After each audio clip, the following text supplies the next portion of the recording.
18, yes. Yes, sir. Okay, good. In your own words, how would you define implicit bias? Implicit bias, I would describe as something like subconscious and not completely explicit to another person, bias towards another person. Pretty much, it's my own opinion that I've formed on my own without people's biases clouding my judgment. Pretty much, it's just my own opinion without any further judgment, basically. Okay. Can you recall a time where you may have made a judgment or decision based on assumptions about someone's race, gender, age, or background? I think one time I thought that there was somebody who came from a different background than I did, and I thought they were smarter than me or something like that. Yeah. There was a time when I was in middle school, there was an Asian kid, and people, and me included, we thought since he got all A's in the class, we thought he was super smart. But it turns out he wasn't smart, he was just cheating to get his classes.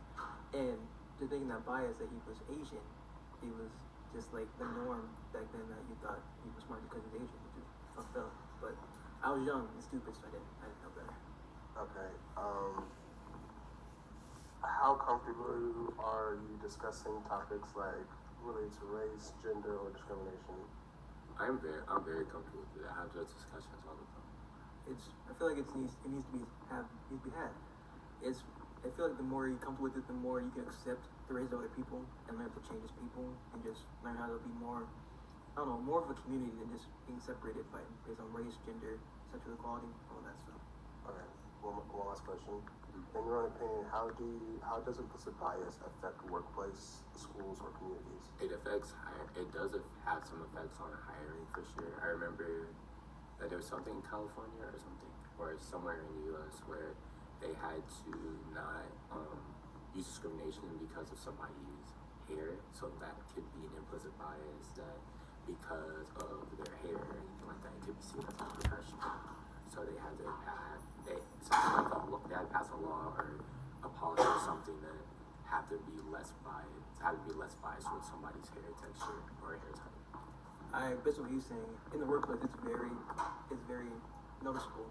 Because when hiring someone, they look at everything you do, and based on your skin and your hair, and it's a major thing. And that plays into the situation, like, he's black, I don't really think I should hire him, or he's Asian, I should really consider hiring him. Race and your genetics play a part, but at the same time, we have programs to make sure that even if they have to be considered, even if they don't want them.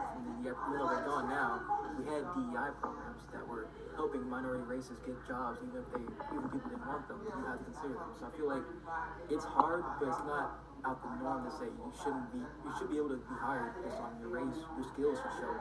Yeah, for sure.